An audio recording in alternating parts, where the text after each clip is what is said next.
Cool. Well, thank you very much for joining us. The main topic of this presentation is about large and small organizations. I also have some surprise questions.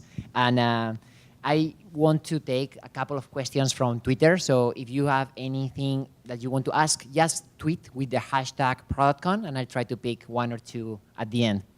Cool. Well, let's start by just telling us a little bit more about yourself. I would like to know who you are, but most importantly, your background, how you broke into product, and then what? We'll go in order. Hi, I'm Matt.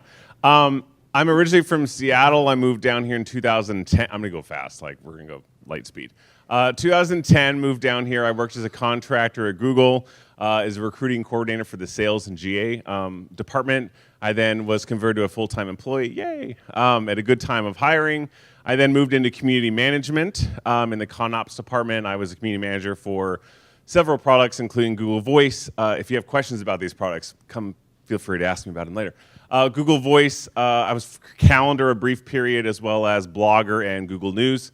I then left Google to join a startup called Declara, where I was there for about 1.5 years. I then moved into product management while I was at Declara. I had a great manager named Thomas. Hey, Thomas. He's not here, just on the video. He may be watching, you never know. Who asked if what I was interested in. I said product, so I moved into product. I've been doing that ever since. I then left Declara and joined Banjo, where I'm at now, where I'm the lead product manager. So that's how I got into it. Greetings. I'm Fred Radford, and I've been in product for quite some time. I actually founded an ISP in the early 90s, and as CEO, I soon found out that I was also doing the product management role. Since then, I've done a lot of more startups with a lot more useless stock certificates, so all the you startup guys, and moved on to doing product at medium-sized companies and large companies like Time Warner Cable. Currently, I'm product manager at 8x8, which is the probably the most unknown of the billion-dollar market cap companies in the Valley you've probably ever heard of. So we do unified communications. Hi, I'm Chris Painter. I actually started my career in Japan working for Sony and IBM developing laptops, and I was lucky enough to, while at Sony, because I was probably the only American, they said, hey, we want to ship this product to the US, so we need someone's opinion on that, and that's kind of what led me into product management, because they're like, wow, that was really good stuff, you know, maybe we can have you help out some more.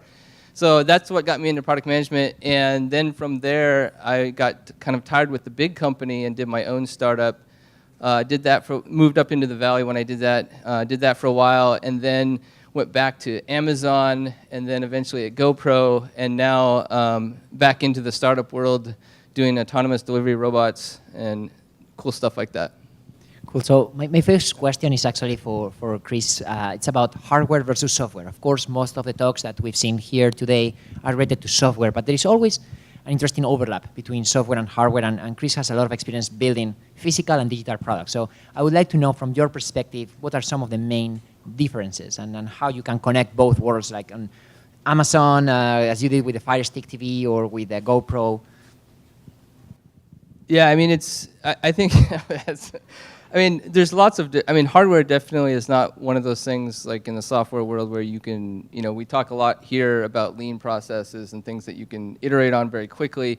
The reality of the hardware world is not as easy. I know that people have tried to take that approach, but at the end of the day, it takes time to build a physical product. And, there's a lot of different types of processes that you have to do up front as opposed to quick and iterate towards. And so it is often a challenge, and we dealt with this a lot, actually, especially at GoPro, where on one side of the company we're building cameras and physical products, and on the other side I was in charge of all the digital software, the mobile apps and the desktop applications, and how do you bring those together and meshing an agile sort of process in with something that is built on 18 months, and there's definitely challenges, but it comes back to a lot of the same skills that I think a product manager has to have, which is communication, kind of over-communicating between the two teams, timing of things. Hey, even though it's agile, we're going to do a certain number of sprints to get to something. How do you line that sprint up with testing with a camera when it's ready to test, and doing things like that. And so definitely not easy, but a lot of, if you get that right, then, it can be a lot of fun. All right, I don't know if you want to jump in, Fred, because your Yeah. company has a lot of like hardware components. It's about communications. Yeah, I mean, the communications is obviously the key. I really haven't done a whole lot of hardware. I mean, the closest thing to hardware kind of is I was at OpenWave, and so we embedded our software on all the Nokia phones back when Nokia was the phone company. So we had a lot of the same kind of 18-month development cycle. We might write our software and have to deal with it over an 18-month period. But I don't have a tremendous amount of hardware experience on that, except for having that be like the long pole in every roadmap and decision that we were making. Something that comes up a lot is about, okay, your title says product something. Could be head of product, could be VP of product, could be director of product. But obviously, that really depends on the size of your company, right? I always say that in a startup, everybody's a VP, but in reality, you may not be managing anybody, right? So I want to touch upon this point of, okay, what is the role of a product manager or a senior product manager when you are truly an individual contributor at the startup versus when you have the same title, but you are at a larger organization, let's say 500 plus employees? So it depends, and that's usually the answer for most product things, right? It depends. At the companies I've been with, there has been a very less emphasis in the product organization than in the software organization. In software engineering, if you were a 1 or a 2 or a manager or a lead, it was very, very well defined. In a lot of the product organizations I've been in, we just call it you were in product or you were a product manager. And so some of them have had some process around, oh, well, you're senior, you're director. And director usually meant you were having other product managers under you, but not necessarily always. It seems that in general, the companies I've worked for, product is product, and we don't really care about the title as much as software engineering, where it was much more formalized and there was a much more specific career path. So would you get a director of product management position at a startup? Sure, because they're not giving you cash, they're giving you some paper that might be worth something, so here, have a title, right? Will that translate over to Google? It may, but it may not. And at the companies I've worked for, it didn't really matter that much. It was more about, what were you executing, what were you getting done, and the title was less important. Any comment? I had no comment. Yeah, I mean, is this on? Yeah, I would say that one of the biggest differences, like you say at startups, you'll get the head of product, like myself at my current place, which at the end of the day doesn't really mean anything because you're the only product guy. The one difference, though, I feel like when you're at a really small company or a startup, what that does bring often is that you get a chance to be involved in strategy, roadmap, vision, and a lot of other things that are more higher level that typically more executives or other people are talking about, as well as all the way down to, I'm writing Jira tickets and wireframing and doing all these other things because you're the only product guy, and so you're wearing every hat. You're doing all of that. At a larger organization, especially at a place like Amazon or even at GoPro, once we got a certain size, it shifts. You're no longer the guy writing. If you're a director, or a senior director, or a VP, or something like that, you're no longer writing those Jira tickets. You're no longer dealing with that. You're actually spending half of your time, if not a lot more, in meetings managing the executive team and dealing with their vision and their strategy and their direction and road mapping that, and then trying to hand that off to your team that is then going to go execute on those things. And you're spending a lot of your time, on that side of the house as opposed to closer to the product, closer to the customer as much. And then if you're a really big organization, like Amazon, if you're a VP, like you're even higher up. You're even more disconnected, I think, in some ways from the product and more just about, hey, here's the really big high-level vision. Let's go do that, and managing maybe with the organization and what the organization looks like or the structure of the organization, but beyond that, you're not really involved in product as much. The title man. So I'm the only product manager at my company as well. The other product person is the CEO, Damien. So I gave myself lead product manager because I'm the only product manager on the team. So besides the CEO, so it really does come down to a startup. We're less than 60, 70 people right now. in this particular office in Redwood City, I'm the only product person in the room. So I love when the Damien's like, in the product team, and I'm like, you're looking at him, it's freaking me. So but I answer the door. It's not just, in terms of responsibilities working at a small company, I mean, you do everything. You do stuff that you didn't think you were going to be doing or it's not supposed to do. And when they eventually gets larger and larger, then those responsibilities get passed down, and you're the senior person who's been there for 2.5 years, and you kind of your roles and responsibilities change. So once we keep growing and our other offices expand, my role will probably move up, and then someone else will take over some of the stuff I was doing, like creating JIRA tickets or managing meetings, and I'll be speaking to the board, or I'll be working with the executive team on their vision. So yeah, it really changes. That's a really good point, because sometimes we talk about strategy and tactic, and it seems like as the product manager you are the ultimate visionary who is defining the strategy. But in reality is that when you are in a small company, there's not much strategy, and if there is any, it's usually the CEO who is working on that. So. And at the same time, I've seen a lot of folks at work at Google, Facebook, very senior, that they say product at Facebook or product at Google, to your point. And they're totally fine with that. They're beyond that ego phase, and they just build cool stuff and don't need to show off and say, I'm the product lead at my own blog. So that's a very interesting point. I also want to touch upon hypergrowth. You mentioned that, of course, as your companies grow, there's going to be some shuffling on the org. And some of you have been in hypergrowth stage in certain companies. So I want to understand how that affected you and your org as the company was in a pace where it's like, no, we're not going to hire one person per month. We may need to hire hundreds of people per year. Yeah, so 8x8 is going through that right now. When I joined, we were at 800 people, and we'll probably be at 2,000 in like 12 months or maybe a little bit past that. So what happens in that phase is that you're really proud that you have 3 times less employees than your competitor. However, that affects kind of the process, and it kind of affects the day-to-day job that you're working on. And so this is actually applicable for any of you that are looking for positions out there. Find those companies that are going through that phase, because what it means is that I'm really doing 3 people's jobs. So figure out where that's happening and solve their problem. Get in there and say, if I'm having to do the vision and I'm having to do the day-to-day road mapping and I'm having to write tickets, maybe I want someone to help me write some tickets.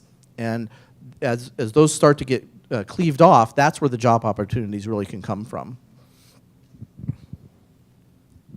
Yeah, I mean, I think the biggest challenge with that, because we went through that at GoPro. I joined a year prior to the IPO, and I think we were like 500 people at that time, and then within a year or so, we tripled, and then kept growing beyond that.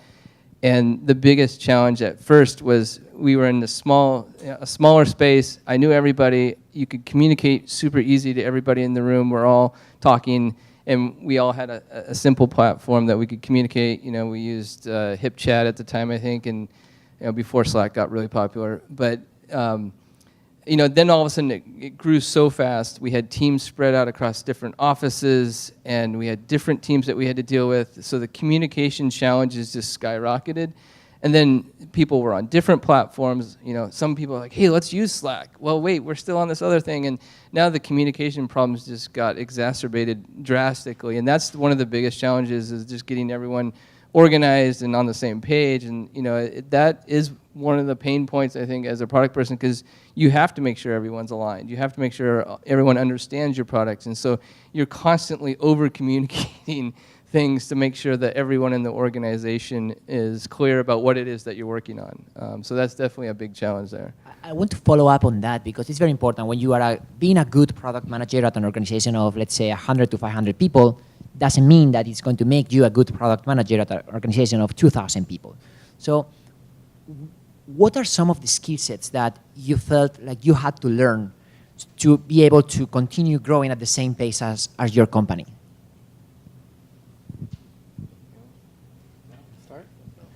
For Matt, I have another question, which is kind of like the opposite. Like you worked at a huge organization like Google, and probably you face some of these communication problems and so on, and then you magically become the lead PM at a 2-people organization. So at the same time, you also have to understand, okay, what are some of those hard skills that probably you need to learn, because you can't really ask for much help, right? Yeah. So I want to understand both perspectives. So this is one of your trick questions you were talking about then. So a couple of points there. One, when you're looking at those kinds of situations where you know that the company is growing and you still need to deliver a lot of things. I think one of the things to really focus on, and this was talked about, I think it was Tall that was talking about it yesterday, is the team. Is my team successful? And actually, it might not have been her, so I apologize if I got the wrong person. But focus on the team, building the team, getting the team productive, getting the team motivated, and getting stuff shipped. Get stuff out of there. Then as you start growing and you're starting to look at more of the strategy, then you shift to the earlier in the day conversation about communication and psychology. Make sure that you're focusing more on how you're presenting the information, not just building the team. And team building, I'm going to be brutally honest with you. I'm going to tell you all the warts and everything, but there's a disadvantage in doing that when the company is larger because it's highlighting things that aren't necessarily needed to be highlighted in that venue. And so you can be a lot more tactical. You can make sure that you have your presentations after lunch instead of this one right before lunch. You can make sure that you highlight the topic as a win and not start talking about negative things. All those kinds of psychology things that were talked about yesterday really help you be a more effective senior leader rather than just a tactical get stuff built product manager. Anyone else? So what about you, Matt? What kind of had to learn on the other side going from a Google to a startup? You do well. And I gave a talk here about a year ago, working at a startup versus a large company. And the great thing about working at a large company is you have the resources, you have a lot of people to do a lot of different things. At a startup, you're doing a lot of it. So I just found myself doing a lot more, working more hours. I wasn't leaving at 4 like I was at Google. You're staying until 8. It really goes back to the team. Working in a small company, like you have to really build up your team. So I know my front end, my back end, my QA we all know what the mission is because the other thing about a small company is, I could just talk forever. A small company is, you are really the one to explain to the engineers why you're doing something. At a small company, they oftentimes are just completely disconnected from the customer, especially with multiple offices. So we have an office here in Vegas, or not here in Vegas, but we have an office here, we have one in Vegas, and we have one in Salt Lake City. So you have to, pretty much everyone that deals with the customer is all based in Salt Lake City. So all the engineering team here doesn't know what the customer's issues or problems are. So you're really the mouthpiece to let the engineers know, like, hey, we're gonna revise this login screen, or we're having issues with password, whatever resets. And so that was something that I was not used to working at a large company where you're kind of just the one that says like, oh, this is an issue, like deal with it, depending on what product I was working on at Google. So it's taking a lot more responsibility was the biggest one for me. And yeah, does that answer your question? Is there anything I'm missing? No, there is obviously pros and cons, and there is no like a answer that solves all the problems. Some people will feel more comfortable in a startup environment. Some people will be more comfortable in a larger organization. But I also want to talk about the dark side of product management, right? Like we are all talking about how awesome we all are and how amazing this is, and we have thousands of people watching us online thinking that we are geniuses, figuring things out, and poor engineers are coding in the room. I also want to know, what are the unsexy parts of your job as a product manager that you wish like you didn't have to do, and to show the other side, to show reality, because like we are not always wearing blazers and giving talks. We are also grinding with engineers, designers, and marketers all day long. It's gonna sound really harsh, but no one knows what they're doing. That was the biggest one that I came into, is like, and it sounds like stupidly, but really everyone is just taking their best shot at like, is this going to work? Like, so you're really, you look at your competitors, you look and see what they're doing, you look at your customers and what their needs are, and then you're just kind of going for it, and you're like, fingers crossed, and then making changes. I mean, it was what we said earlier. It's you do something, and then it's never going to look like that again. Like, you're going to change that, something else is going to happen, or you didn't take this third thing into consideration, so you're going to have to go back and redo everything you did beforehand. So like for a part of our product, it was I don't want to go into what we do, but we take I'm like selling Banjo now. We're taking social and non-social signals and then breaking news. So like breaking news, we're often the ones that know about that before anyone else, and our customers are media companies basically. So I built something very expansive, going over like, you could be able to edit your templates and to take stuff on air, and you have all these options. And I built it, and then come to find out that the fucking customers did not want to edit anything. They just wanted to be able to select a template and go. Like, they didn't have time to do all the cool shit that I thought I was going to be able to do. So it's like, and you have to just take it in stride. Like, it was cool, like, I'm happy I did it, and it looks great, and I learned something, but the customers didn't really like it, and they didn't really have time for it. And I'm like, okay, and then you just kind of say, okay, moving on, and then on to the next thing. So that was the biggest, you can't really get too, it kind of ties together, you can't get really too invested in something, because then it could just go to shit. And oftentimes it will, and then you'll have to find something else and make that piece of shit, and then push that out. So it's really just changing all the time, like going into work one day and saying like, okay, who's here? Who got let go? What are my resources like? What do I have to get out? What's our deadline? When's the board meeting? Like, these are like every fucking day you have to go, and that's like the unglamorous fucking part of this, is you go and you like, what's gonna happen today and how can I make this shit work? And that's really, that's the dark side of product management that people will tell you, but you have to get a couple drinks in them first. Yes, I agree with all of that. I don't know if it's that dark. I mean, you have to love change. I love product management. I love change. I love showing up and not knowing what I'm going to be working on today. At 8 p.m., that love starts to wane a bit, because the other side of it, if you want to call it a dark side, is that there's no giving up, right? If there's 6 more things that have to be done, they have to be done. There's no more person you can escalate to. It's you. You have to do it, whether it's washing the dishes or doing the JIRAs or creating the roadmap or sending that email out to the e-staff. It stops with you. The buck stops with you. I mean, what Dan was saying is that, you know, the Spider-Man theme is perfect on there. You know, all of this stuff and none of the glory. I mean, you do get the glory and you do get the satisfaction. It's always a learning environment, but it's not in the typical sense that you would think of. Yeah, there's definitely. I mean, I agree with a lot of all of that. Pretty much, I think one thing in particular for me when I got to GoPro, you know, I became, I was managing a team of 9 product managers, and you know, there's a lot of unknown variation that happens at the executive level. And someone actually had a really good quote. You know, do you want to be a shit umbrella or do you want to be a shit funnel?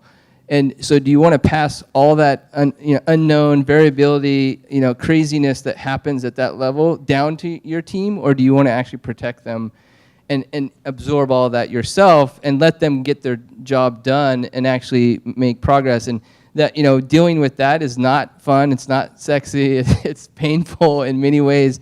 But if you want your team to be successful, you want them to actually, deliver product. You want them to go out there and be able to do that. You have to take that on, and it's a challenge at times, because there's craziness that happens at that level. You're very right, and I want to dig a little bit deeper into this. We have time. This is just the last question, so I want another painful question for all of you, which is about working with remote teams, especially when you are in a large organization or with your teams are in multiple locations, and not just different locations, different time zones. We all know this is hard, but at the same time, we all know there is a possibility to make it work. So I would like to know your experience, first of all, and what are some of the tips, like tactical tips, that you think that someone could apply to try to make it work? And I know that it might not work, but at least I want to get tactical in this answer. Yeah, so I think a lot of it has to do with how the culture of the company evolved in the beginning. When I did my startup, I moved up here, and everyone on the team in the beginning was remote. We were spread out, and we were in Texas, we were here, we were in San Diego, we were different places, but we started out that way, and so we picked the tools that accommodated us to operate that way. And that made a huge difference, because if you start out that way, it's super easy to do. Now, when you go into a larger organization, so like I was saying at GoPro and even at Amazon, we had offices here, we had offices in the case of Amazon up in Seattle. At GoPro, we had San Diego, we had San Francisco, and we had San Mateo. And the culture wasn't, at least at GoPro especially, it didn't start out that way. It was all in one little tiny office and everyone was in the same place. But all of a sudden now you have multiple locations working on multiple different things. And so it was a challenge. One thing that we did do at Amazon that we tried to bring to GoPro as well that was successful was we actually set up a real-time feed between the two offices with big monitors and cameras there, so that is like you're walking into the kitchen, and you can have a conversation if someone was there as well, and keep that kind of constant, ongoing feel of like, hey, the offices aren't that far apart from each other. That helps. I mean, it's still a challenge, and so I was still on a plane to San Diego or to Seattle on a regular basis. But anything you can do to make it feel like they're not as far apart. Now, in the case of different time zones, I mean, I've dealt with China a lot, doing hardware, because that's just the nature of the business, because most stuff is made there. I mean, the reality of the situation is you're on calls late in the evening here typically, because that's their morning over there. And you just get used to that routine of communication. And then I think over-communicating, again, one thing I've learned is like just written documentation is not enough. You have to actually use visual aids or prototypes or anything you can to help communicate what you're trying to convey to someone else. The more you can do that, the more that helps them understand. That helps a lot. So I've had teams in China, India, and all over the world. I had a startup with 11 people in 9 countries at one time. And currently I have a team in Romania that is really part of the company, and so the communication is the key there. It's always easy to forget to keep them in the loop on everything, so you really have to over-communicate. But it's really dependent on not just your company culture, but the culture of the remote team. So I had these great guys in Estonia that I would call up at 11 o'clock at night, and I'd say, hey, build me a widget. And they would say, what color? And then I'd come in the morning and be 3 different kinds of green widget, They would just do it. And then I've had other teams in other parts of the world where if I didn't have a JIRA with the design, with the red lines, with every use case and the test cases pre-filled out, they were able to misspell the word like connected. So you have to understand the team that you're working with and what their expectations are, what their culture is, how are they going to measure their own success, and work with them as part of the team, and not just, oh, well, they're remote, so I'm just going to give them a certain amount of information. Some teams do better with more information, some teams don't need it, but the ubiquity is that communication. You almost always under-communicate to those external teams. I'm like the negative guy. I feel like I'm going to say something negative now. But I love what I do. Just to go back to my previous one, I wouldn't keep doing it if I didn't love it.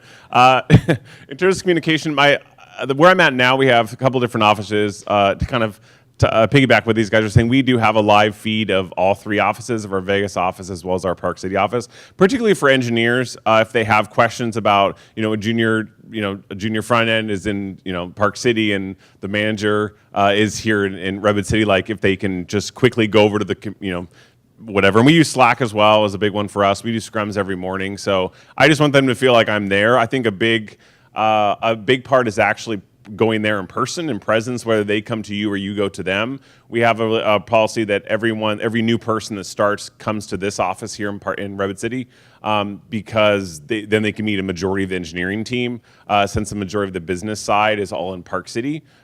So they can meet everyone. So it's nice if you Slack someone, you have a visual image of what they look like, and like the last conversation you had, like, oh, I'm gonna talk to Max, like last time I talked to him it was about CrossFit or whatever it was. So you can kind of build a relationship. So if you have questions or asks of them later down the road, you have like something concrete to base your question off of, and they're more willing to help you or work with you on something instead of be against you. Like, I don't know who you are. Like, I only hear from you when you want something.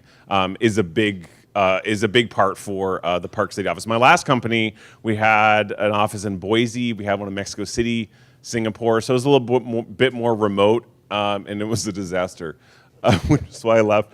But the part that they was all very segregated. Like, there was the Mexico team was doing just customer service. The Singapore team was just sales. So there really was no fluidity among the teams. So I think just really oversharing is the biggest one, and communications across the teams.